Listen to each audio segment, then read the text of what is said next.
Muito bom dia meu irmão, bom dia minha irmã, que a graça e a paz do nosso Senhor Jesus Cristo se faça presente na sua vida nesse domingo e pelos outros dias que vocês vão estar acompanhando a nossa Escola Bíblica Dinâmica online, que nesse momento está sendo gerada.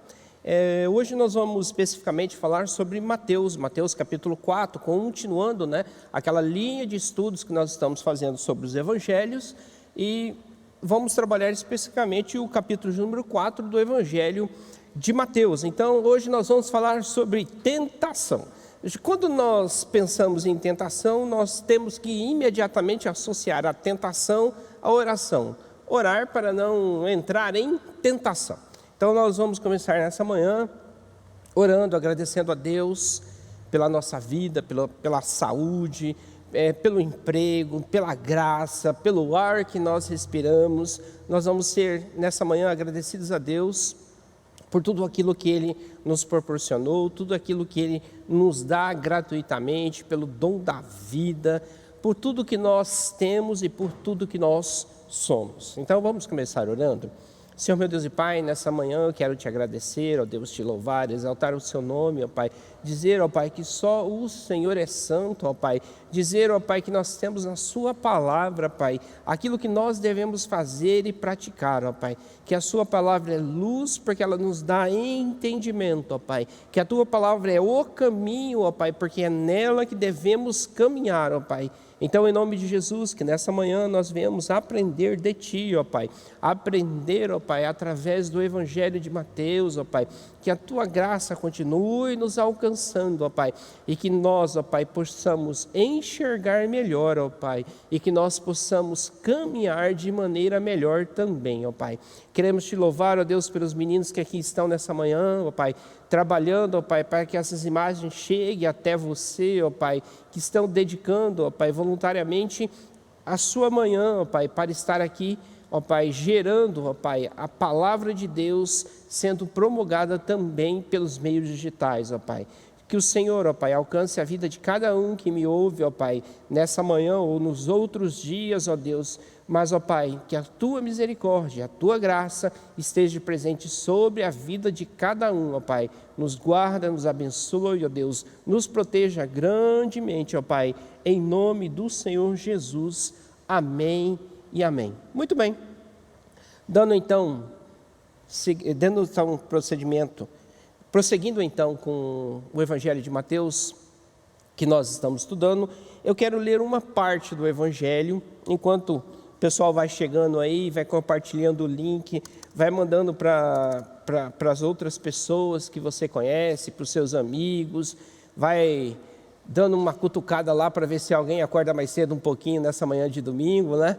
Mas, então vamos lá. Eu quero ler a primeira parte do Evangelho de Mateus, capítulo 4, e uma segunda parte a gente vai trabalhar no seguir do nosso estudo durante essa manhã.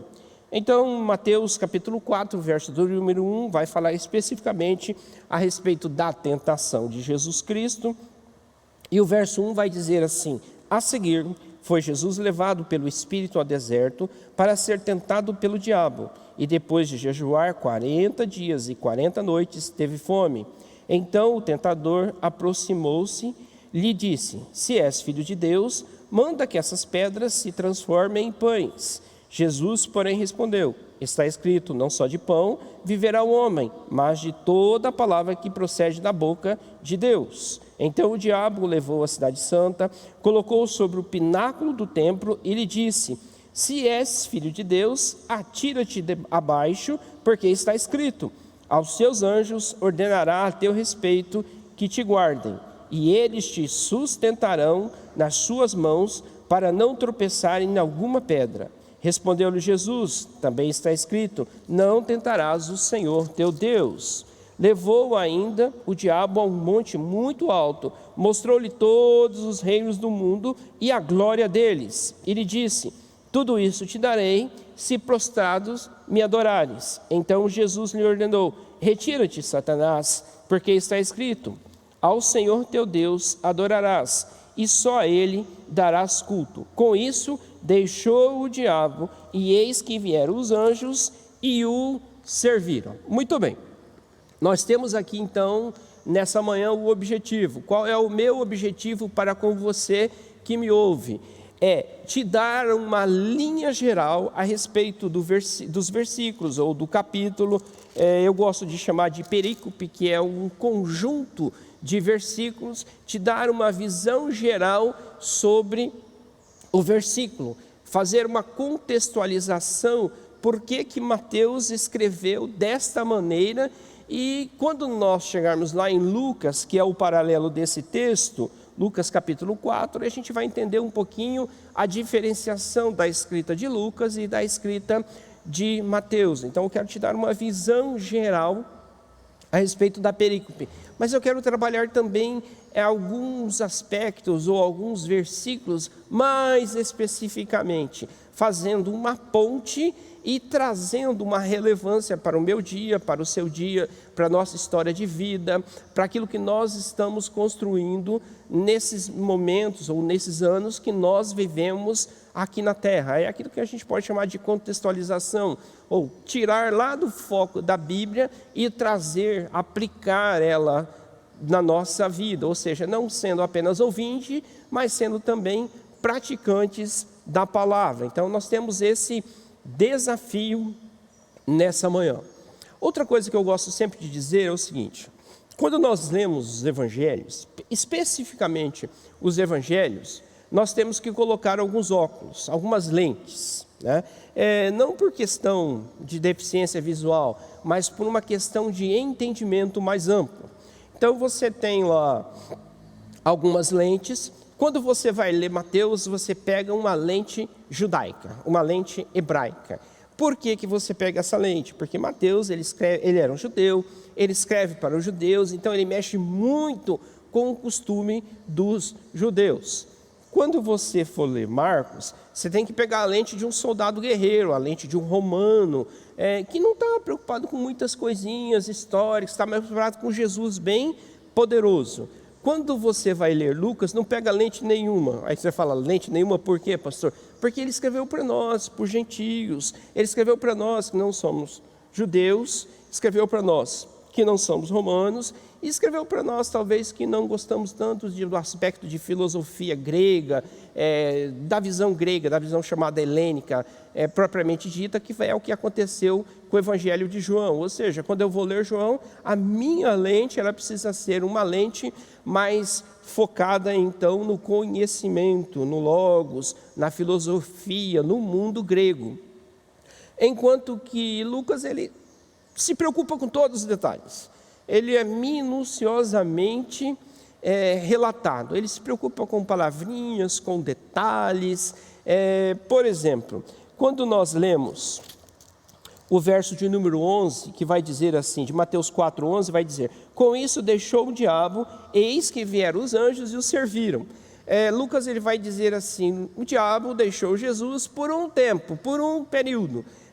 Mas ele vai voltar, ele vai estar presente. E aí Lucas vai relatar lá que no domingo de Ramos, quando Jesus entra em Jerusalém, querem constituir aquilo lá uma entronização real. Era daquela maneira que o rei subia no trono no antigo Israel. Quiseram fazer com que ele fosse rei. É uma dessas tentações do diabo que nós já lemos e que nós vamos trabalhar melhor, sendo novamente oferecida para o Senhor Jesus Cristo. É só um exemplo para que você entenda um pouquinho melhor. Eu sei que nós já trabalhamos isso alguns domingos anteriores, mas você entenda melhor essa questão dos evangelhos. Muito bem, a lente que você vai pegar hoje é uma lente judaica, é uma lente do povo hebreu. Então, pegue essa lente, você está lendo um texto escrito para os hebreus, que envolve muito da cultura dos hebreus, tá? Do conhecimento dos hebreus, escrito por um hebreu, por uma comunidade cristã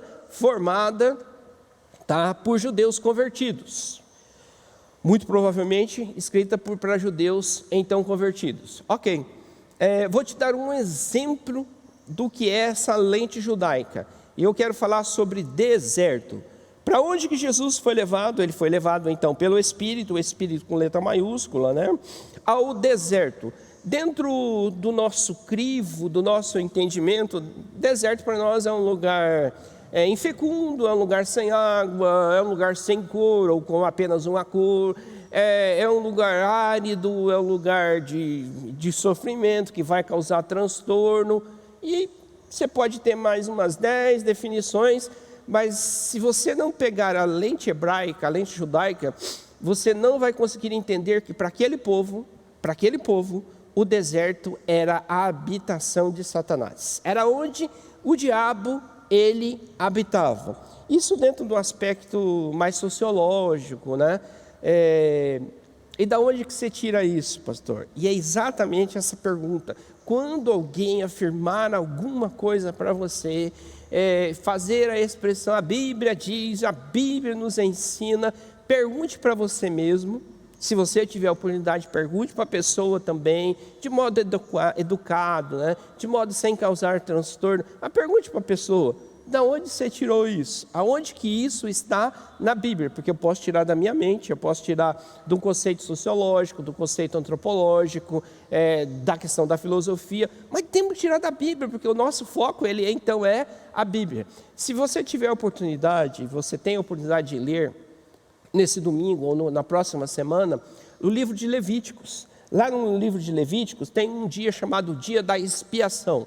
O Yom Kippur, o Dia da Expiação, onde todo mundo parava, o sacerdote oferecia sacrifícios pelo pecado do povo, pelo pecado dele, e tinha lá 2 bodes.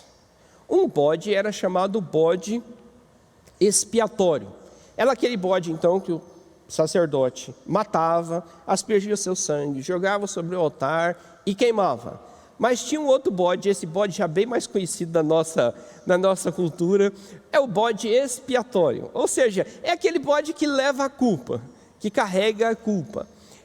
E aquele bode expiatório, o sacerdote, vamos dizer assim, colocava a mão sobre a cabeça daquele bode, simbolicamente aquele bode levaria todo o pecado do povo, todo o erro do povo, e aquele bode ele era deixado no deserto. Ele era enviado para o deserto, ou seja, para o diabo, para o tentador, para a habitação dos demônios, tá? Então assim, quando Mateus escreve para os judeus, é muito forte essa questão da cultura, e o local da tentação, ele é também o deserto, que envolve muito isso.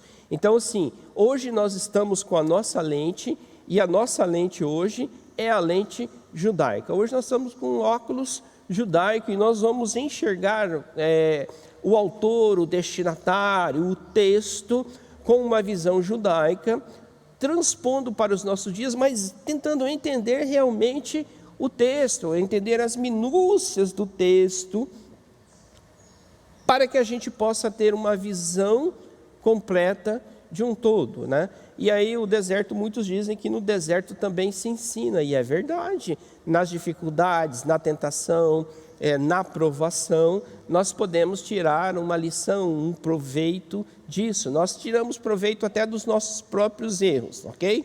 Então, acho que primeiramente eu já consegui transpor e passar um pouquinho dessa visão hebraica, toda essa conjectura. Ok, quero passar para vocês aí algo assim que é mais didático, que vai ampliar um pouquinho a sua visão, e eu quero dizer que a tentação, ela tem 3 amplitudes, ela trabalha em 3 focos. O primeiro, a tentação e a tentação de Jesus, ou a nossa tentação, a tentação do ser humano como um todo. O primeiro aspecto da tentação, ela é física.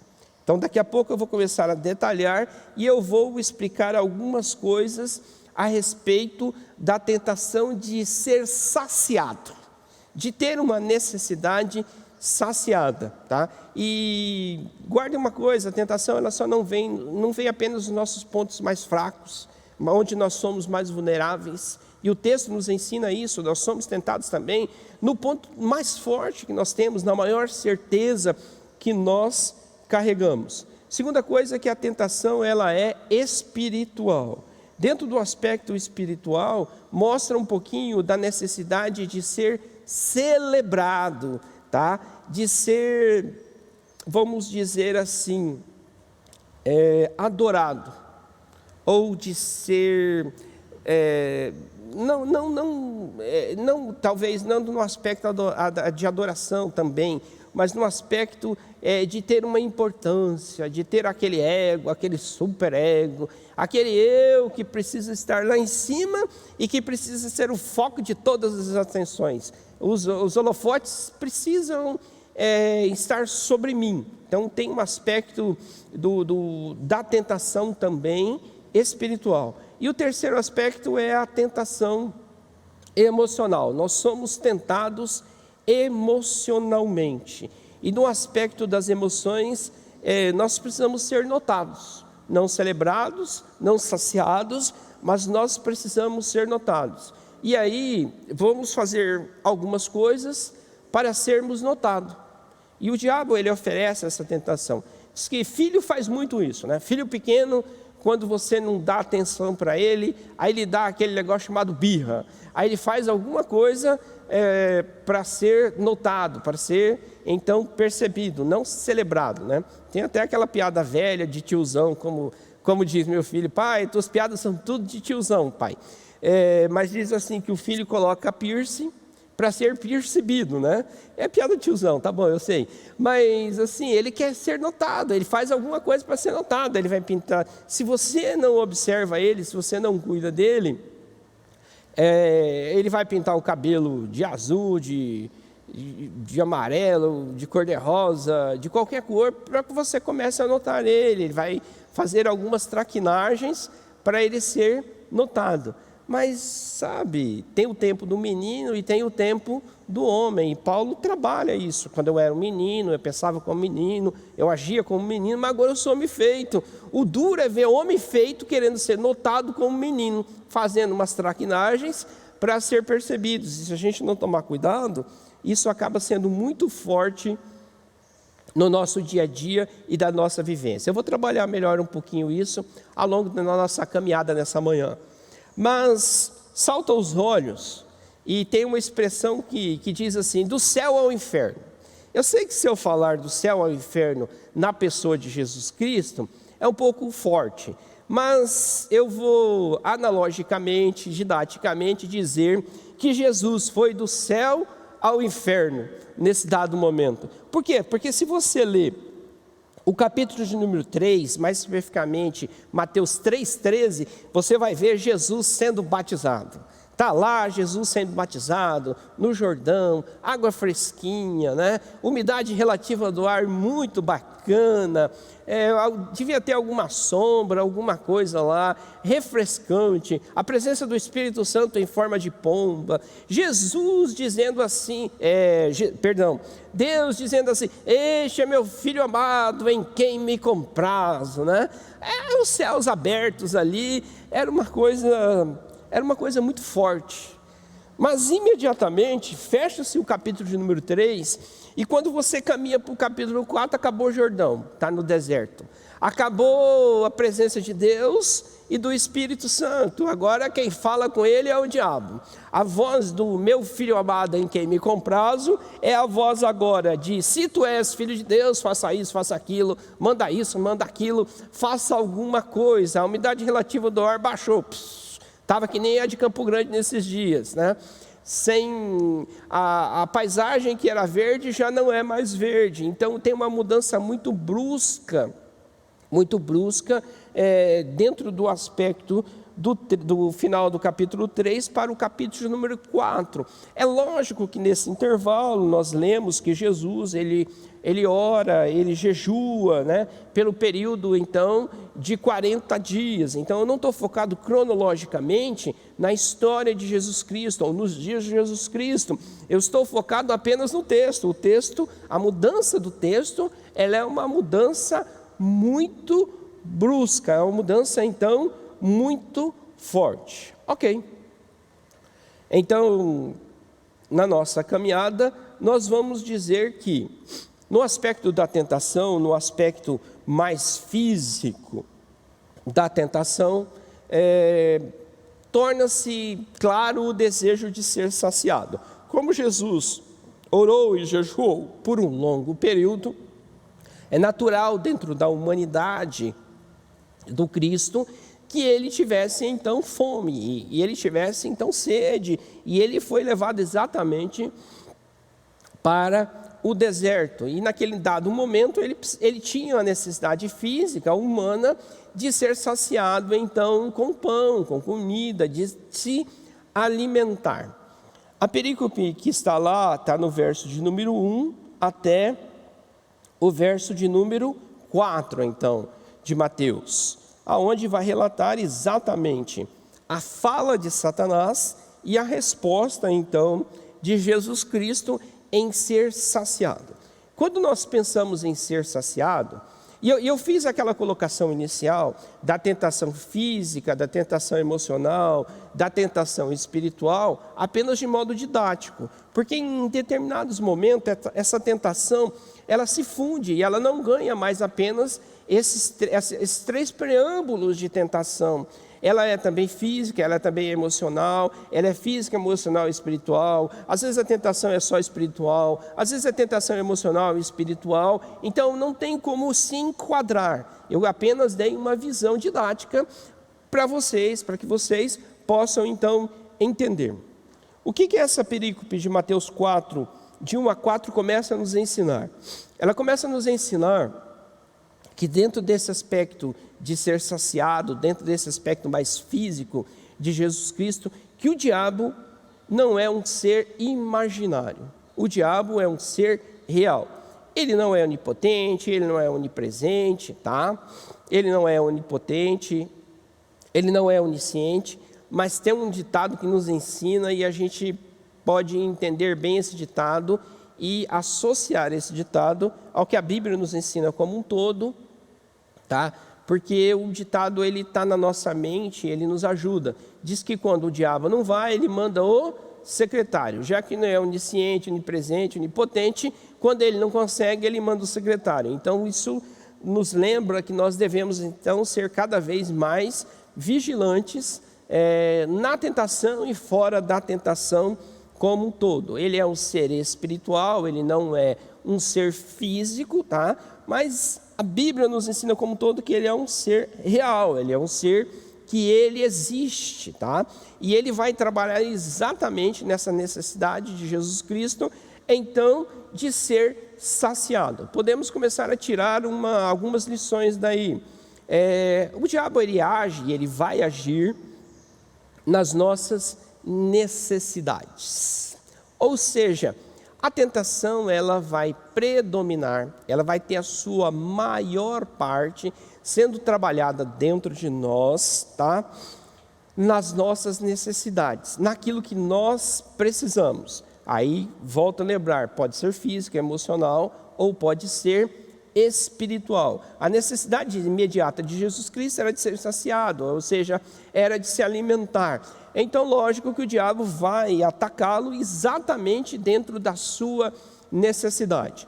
Mas guarde uma coisa, o diabo não vai nos tentar apenas no ponto que nós somos mais vulneráveis, que os nossos pontos fracos, vamos assim dizer. Ele vai nos atentar também nos nossos pontos mais fortes. Vamos exemplificar isso?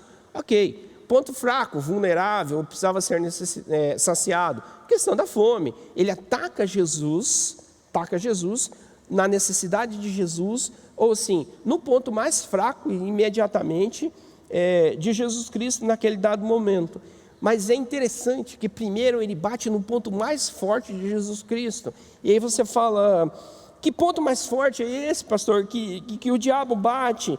Ele bate na filiação de Jesus Cristo. E ele vai falar todas as vezes, se és filho, se tu és filho de Deus. Ele vai repetir isso em todas as ações que ele tem para Jesus Cristo.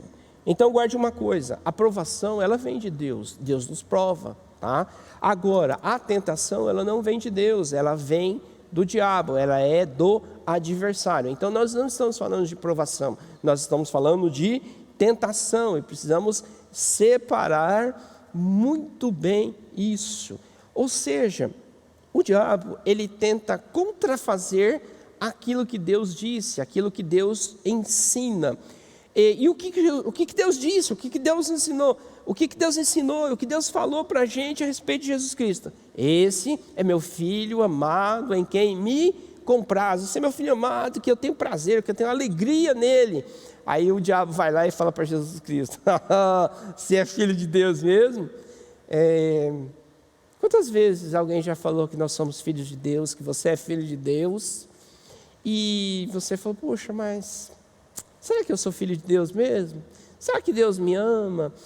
Será que Deus de vez em quando não me esquece? Será que Deus de vez em quando não olha para o outro filho ali, olha para o outro filho lá? Eu estou parecendo filho mais velho, Deus parece estar se preocupando com os mais novinhos e está me esquecendo. Gente, isso é voz do diabo, isso não é voz de Deus não. A voz de Deus é que nós somos filhos de Deus através de Jesus Cristo, nós somos co-herdeiros. Essa é a voz de Deus. Qualquer coisa que seja diferente disso não é a verdade e corre o risco muito sério, pior, de ser a voz do diabo. Então eu quero te dizer hoje, porque a Bíblia nos ensina e a Bíblia nos diz, porque Deus nos disse que você é filho de Deus através de Cristo Jesus, nosso Senhor e Salvador, e nada e nem ninguém pode mudar isso. Ok, o diabo age nos pontos fortes, nos pontos fracos, ele age nas nossas necessidades, e ele vai nos oferecer algumas coisas que de repente não são dele, que de repente ele não tem o poder, porque ele vai tentar nos enganar, ele vai tentar nos persuadir, ele vai tentar contrafazer o que Deus então disse. Quando nós olhamos essa primeira perícope, nós vamos ver que o diabo ele não usa a palavra de Deus. O que ele usa? Ele usa de sofisma, ele usa, vamos dizer assim, de questões que parecem ser a palavra de Deus, mas ele não usa da palavra de Deus na primeira tentação, que é a tentação da fome, da necessidade de ser então saciado. Ele não usa, ele não cita nenhuma passagem. Ele vai citar Salmos, você vai ver que ele leu Salmos, o diabo leu Salmos. Muito cuidado com Salmos. Salmos é um livro poético, tá? Não é um livro doutrinário. O salmista é exagerado, tá? É uma visão poética, a gente precisa ler o livro, tá? No gênero literário que ele foi escrito, mas o diabo ele vai citar Salmos, ele vai citar Deuteronômio também, tá? Ali Jesus vai citar bastante Deuteronômio nesse diálogo, nessa conversa com o diabo, mas ele não vai citar a Bíblia de início. Essa é uma estratégia do mundo. O mundo, ele vem sobre o cristão e ele começa a ensinar valores, ele começa a dizer coisas que a Bíblia não diz e que Deus também não disse. É muito comum ouvir assim a expressão: e a Bíblia diz. E aonde que a Bíblia diz? Aonde que a Bíblia nos ensina isso, tá?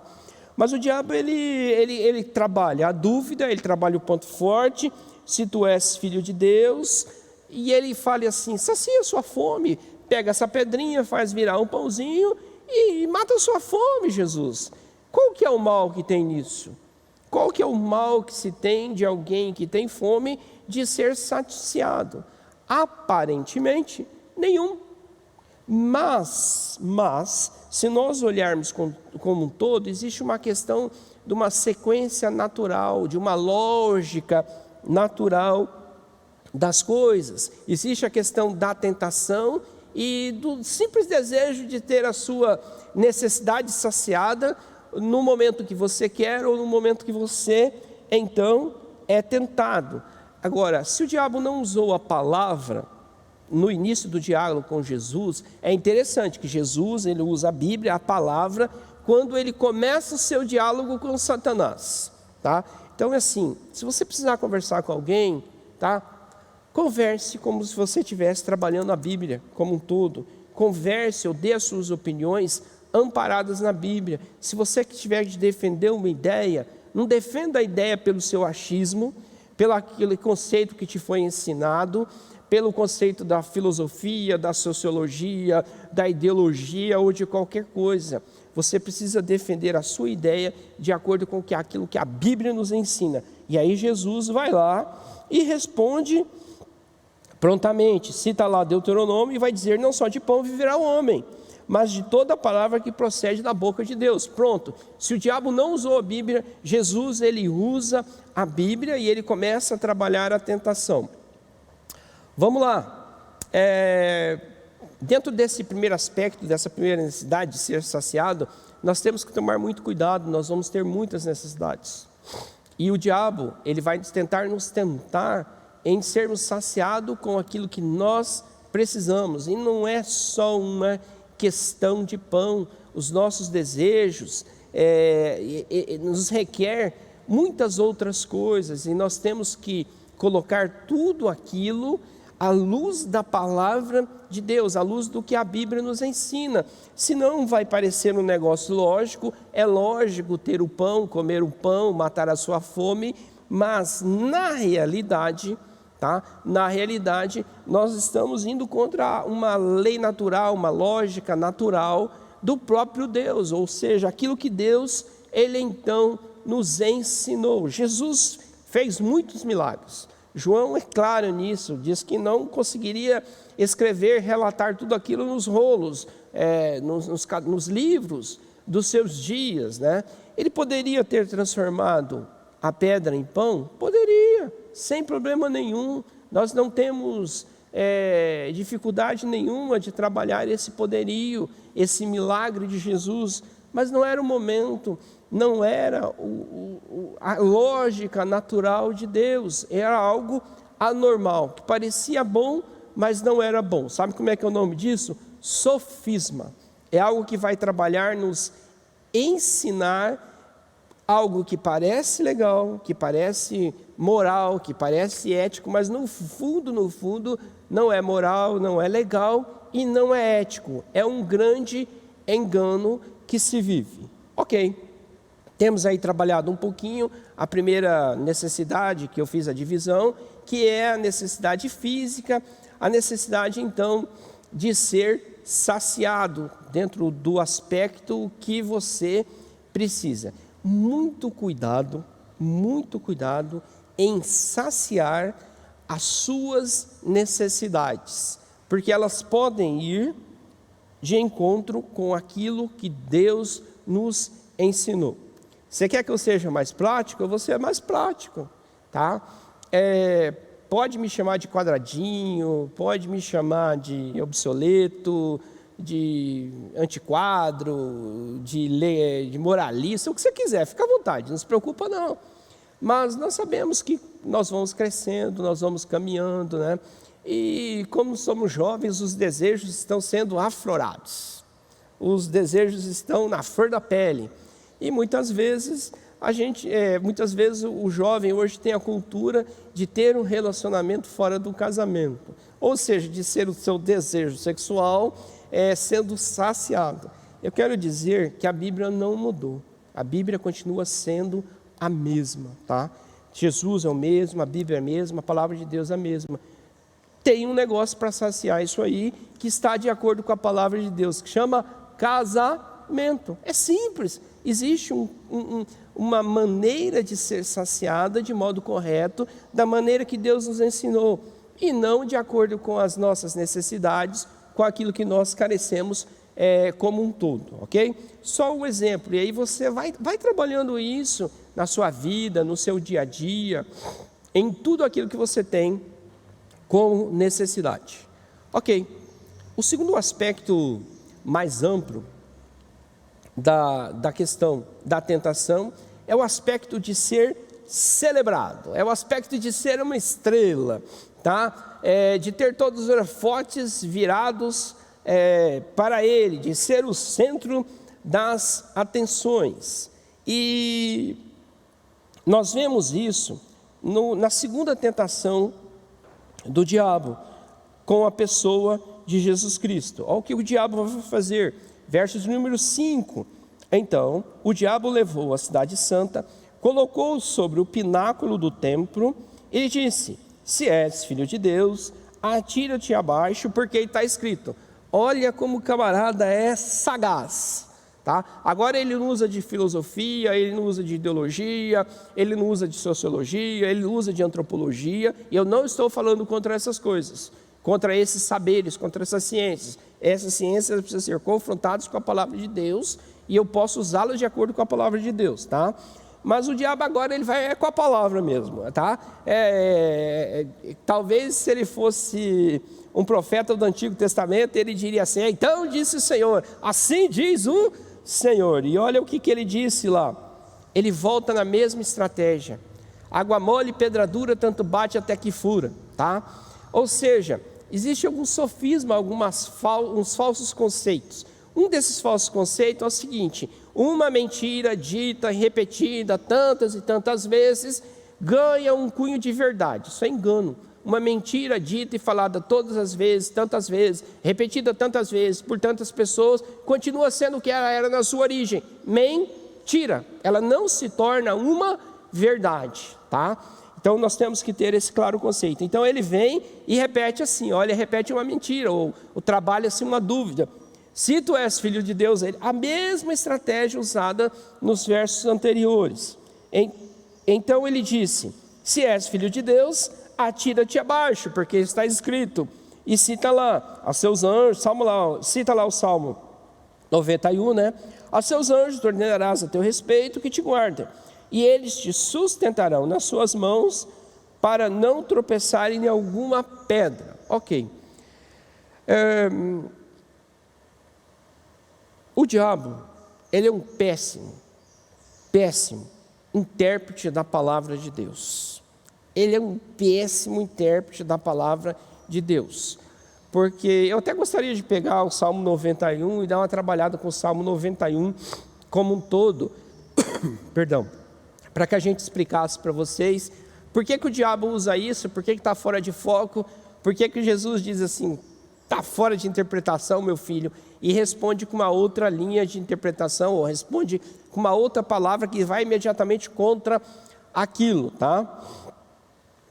Mas guarde isso. O gênero literário é muito importante. Eu li um salmo, ele é poeta, ele é exagerado, ele faz rio bater palma, ele ama tudo mais do que o mundo, tá? Então guardem bem isso. E o diabo, ele vai citar uma palavra, ele vai citar um salmo para levar, ele continua com a dúvida, mas agora ele entra com a palavra para levar Jesus ao aspecto mais amplo da tentação.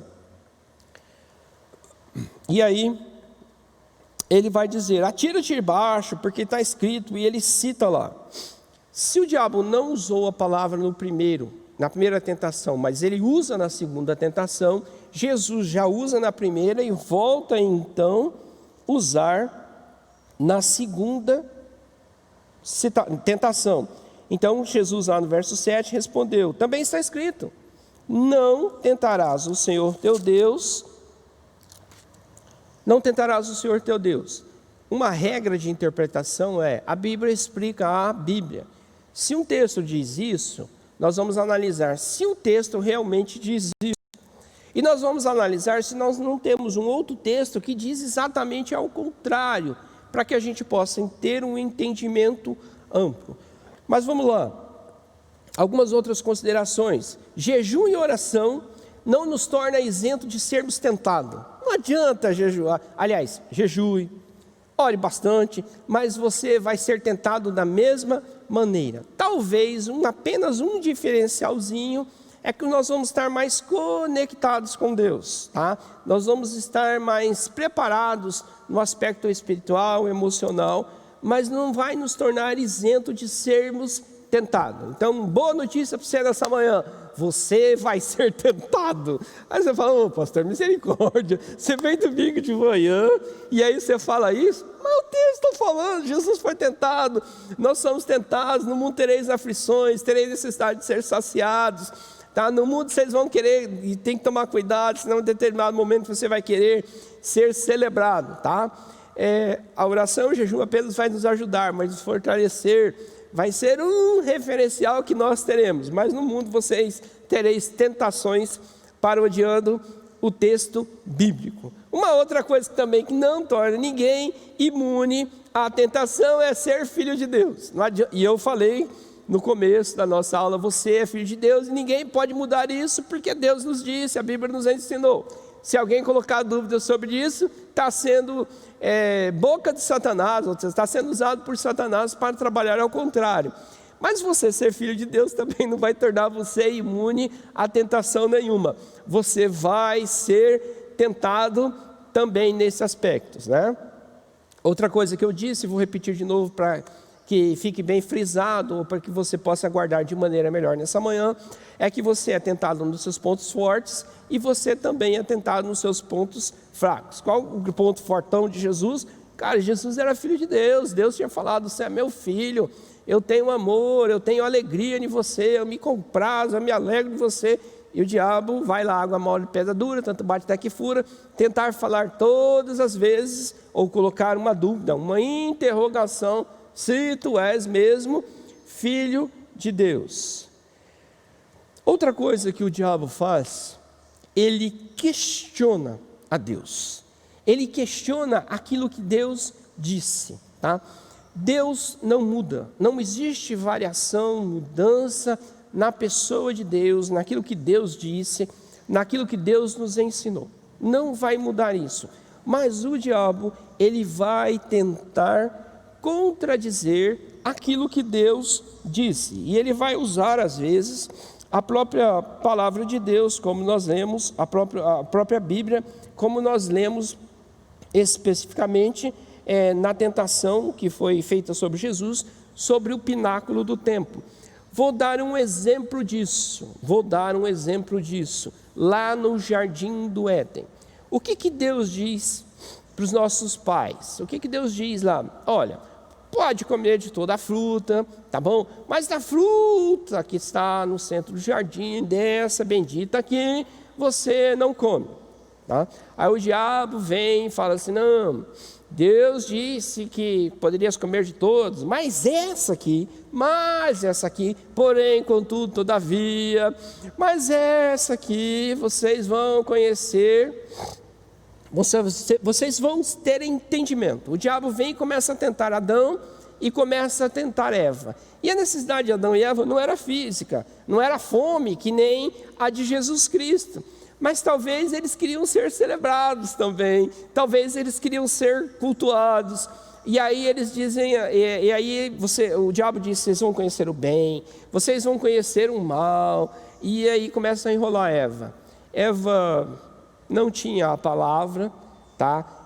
Propriamente dita, a Bíblia como um todo. Talvez ela tivesse mais ainda, tivesse a presença de Deus, ela tivesse o viva voz com Deus lá no Jardim do Éden, mas ela começa a ceder à tentação.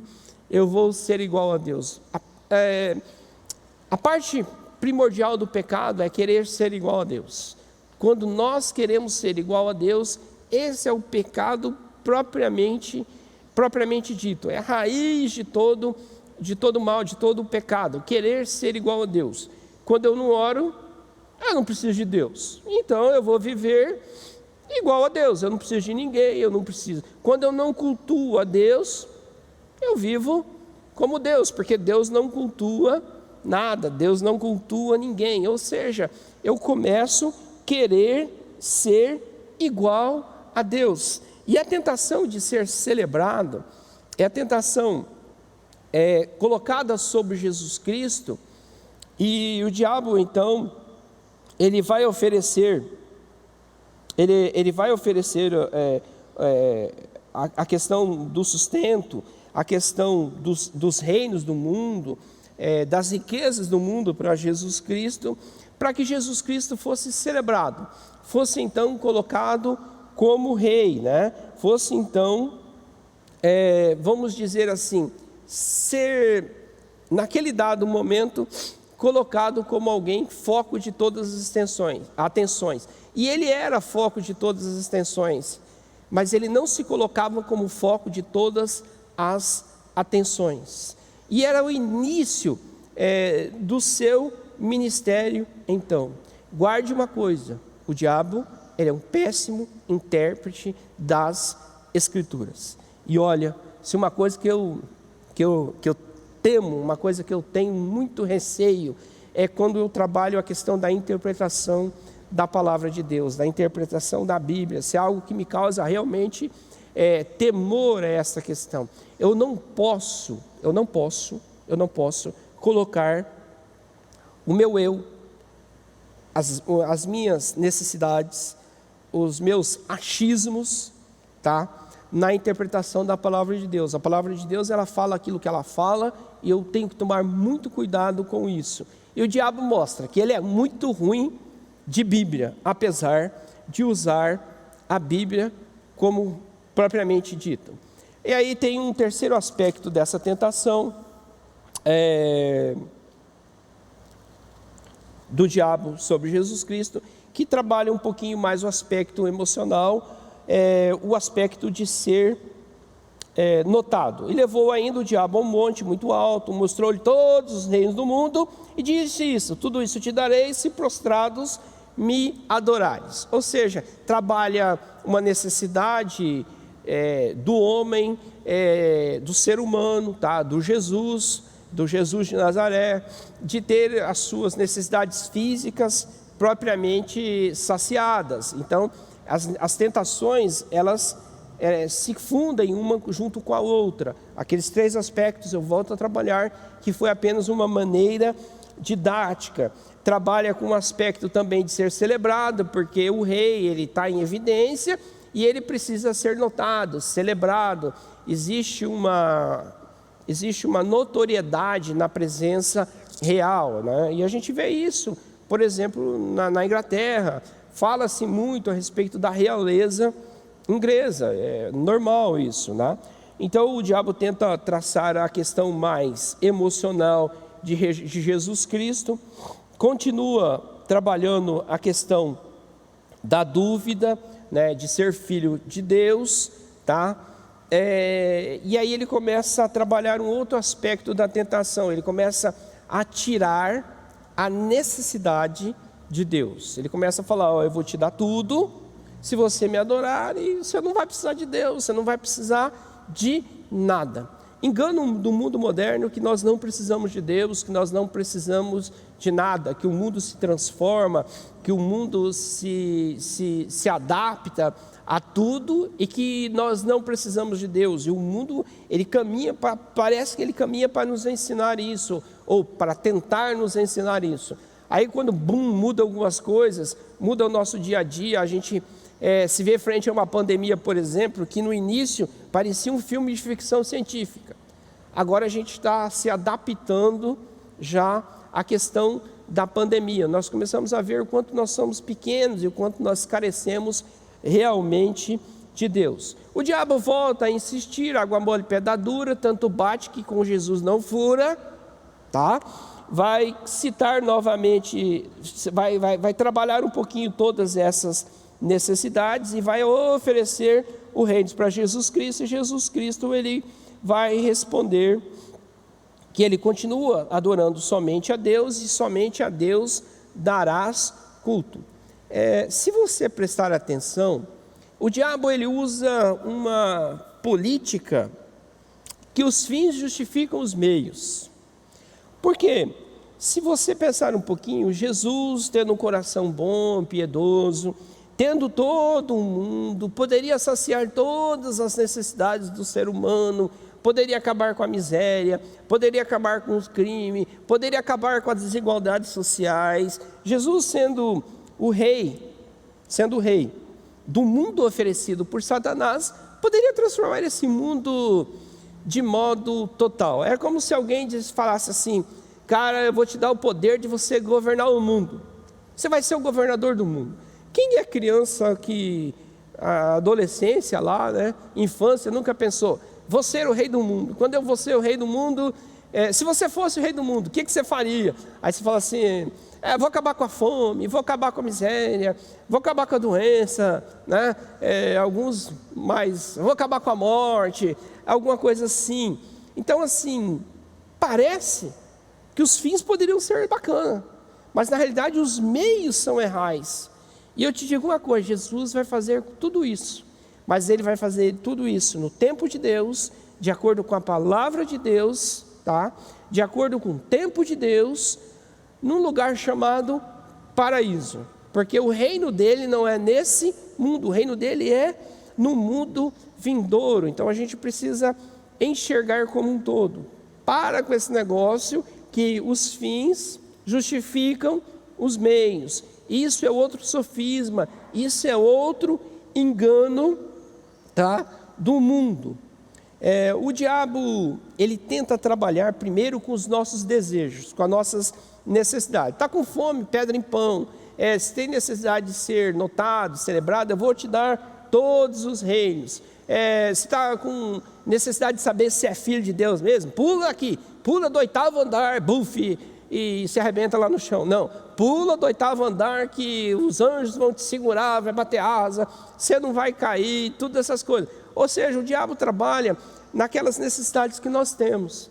E ele trabalha com Jesus nas necessidades que Jesus tinha, como ser humano, como Jesus histórico, por exemplo. Se é que assim a gente pode definir, ele trabalha a necessidade. E aí depois ele vem com o que Deus ordena, depois ele não se preocupa com o que Deus nos ordena. Nós temos que ser ao contrário. Nós não podemos vivenciar com os nossos desejos, com as nossas necessidades, mas pelo contrário, nós precisamos ter primeiramente as ordens de Deus. O diabo ele vai questionar a bondade de Deus, a ordem de Deus, aquilo que Deus nos ensinou. Tem uma outra coisa interessante aqui. Qual que é a notícia mais falada hoje no mundo? Eleição nos Estados Unidos, acredito que é isso, né? Aí você vê lá 2 cristãos degradando com um monte de ideologia. Todo mundo está falando o que pensa e o que acha, mas ninguém está preocupado com o que realmente, com amor, com aquilo que Jesus nos ensinou. E até o diabo desistiu. Olha o que diz o verso 11. Com isso deixou o diabo, e eis que vieram os anjos. O diabo deixou, largou. A gente vê lá um cristão, um protestante, né, que não quer largar a Casa Branca, que quer questionar todos os meios, dando um péssimo exemplo para o mundo, sendo um cristão xiita, mais islamizado, ao invés de aceitar. Até o diabo aceitou, ele não desistiu, mas ele aceitou. A gente vai ter derrota no mundo, a gente vai ter coisas que a gente não vai conseguir fazer, tá? É para desanimar? Não, mas olha, para de lutar com aquilo que você não pode vencer nesse momento, deixa para lutar depois. A gente tem um péssimo exemplo disso aí nas eleições dos Estados Unidos, só para você ter uma ideia daquilo que a gente precisa ter como um todo.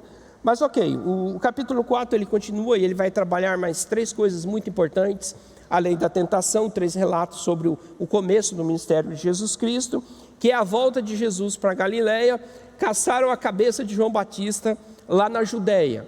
O que Jesus faz? Ele vai então para a Galileia, e é onde ele começa a ter o seu ministério. Por que Jesus sai da Judeia e vai para a Galileia? Porque lá na Galileia, o Herodes, o cortador de cabeça de João Batista, já não tinha o seu governo, o seu domínio. A Galileia, era governada por outro Herodes, por uma outra dinastia, tá? Por isso que o pastor Paulo lá no começo falou sobre geografia, falou sobre sociologia, sobre os governos romanos, sobre toda aquela coisa, tá? Então vamos dizer assim, foi uma retirada estratégica e tem um porquê. E ele vai então para Galileia, para a parte norte de Israel. Israel era mais ou menos assim, Judéia ao sul, Samaria ao centro, Galileia lá na parte norte, envolvida por aquele grande lago de água doce, que tem o nome de Galileia, e tem muitas cidades em torno do redor daquele lago, porque eles viviam da pesca, tinha água ali. Cafarnaum é o exemplo disso, Tiberíades, mais posteriormente, Maria, que é conhecida como Maria Madalena, que não é Madalena coisa nenhuma, tá? A Maria, que era de Magdala, isso foi transliterado para o português. Magdala é uma outra cidade que está aí no entorno do mar da Galileia, e Galileia quer dizer assim, o termo Galileia no hebraico quer dizer aquele que está ao redor, aquele que está em torno, tá? Cafarnaum é uma das cidades mais proeminentes da Galileia, tá? Era um centro comercial da Galileia, e Jesus começa o seu ministério ali, exatamente naquela cidade, visitando as sinagogas, que era um local de ensino da palavra de Deus, fora de Jerusalém, porque eles não tinham o templo lá, era um lugar onde se debatia a palavra de Deus. Ele começa a ensinar em Cafarnaum, que era um elo de ligação entre o Egito, a Síria, as outras nações ao entorno, então, da Galileia. Então Jesus faz essa saída estratégica. Jesus vai chamar os seus 4 primeiros discípulos, seus 4 primeiros discípulos vão ouvir a sua voz, vai começar aí o seu ministério, vai começar aí a sua, vamos dizer assim, a sua missão principal, que era formar os discípulos e fazer com que essa palavra seja levada até os confins da terra, tá? Falando de sinagoga, dependendo, vou voltar para a sinagoga um pouquinho, é algo que nasceu lá pós-cativeiro babilônico, por não se ter o templo, por se ter o templo destruído em Jerusalém, e eles viverem então na Babilônia e depois no Império Médio e Persa, e aí a sinagoga surge como um centro de debate e um centro de estudo da Bíblia, da Torá, ou da Taná, como diz a Bíblia hebraica, né? É um centro de estudo, onde não existia o sacrifício, onde existia somente o estudo, e era muito comum, tá? Que um peregrino, que um estrangeiro que tivesse numa sinagoga pudesse dar a prédica, dar o estudo, o ensino naquele dia, naquela noite ou naquela manhã, naquele determinado horário. Tinha-se alguns critérios para se estabelecer uma sinagoga, mas era um local de pensamento, tá? Era um local de estudo, era uma escola, vamos dizer assim, se bem que era uma escola meio complicada, porque uns ficavam meio lá em cima, outros ficavam meio lá embaixo, mulher para um canto, homem para o outro, mas era um tipo de uma escola naqueles dias, é onde Jesus vai começar a oficializar o seu ensino, aonde Jesus vai começar a falar, e aí ele vai começar a ganhar as praças, as ruas, todo o contexto, tá bom? Eu sei que o horário não para, o horário urge, né? E nós vamos ficar devendo algumas coisas do capítulo 4, mas eu não fico triste por causa disso não, porque nós sempre vamos dever alguma coisa, porque sempre nós vamos aprender mais algumas coisas, e nós vamos trabalhar mais algumas coisas no futuro, tá bom? Próximo domingo você vai ter uma aula abençoada também, eu tenho certeza disso. Só quero agradecer a Deus a oportunidade de estar aqui mais uma vez, a oportunidade de falar com vocês, e eu espero do fundo do meu coração que algumas coisas que foram ditas, que foram gravadas, sejam confrontadas com a palavra de Deus, que você não se preocupe com a sua necessidade, que você não se preocupe com aquilo que você acha primeiro, mas que você se preocupe primeiro com aquilo que Deus nos ensina, com aquilo que Deus faz para cada um de nós. Se preocupe primeiro com aquilo que Deus disse na sua palavra. Deus abençoe você. Tenha um domingo abençoado. Tenha uma semana cheia da graça de Deus. E eu desejo para você nessa manhã saúde em nome de Jesus. Amém e amém. Deus abençoe a sua vida, meu querido.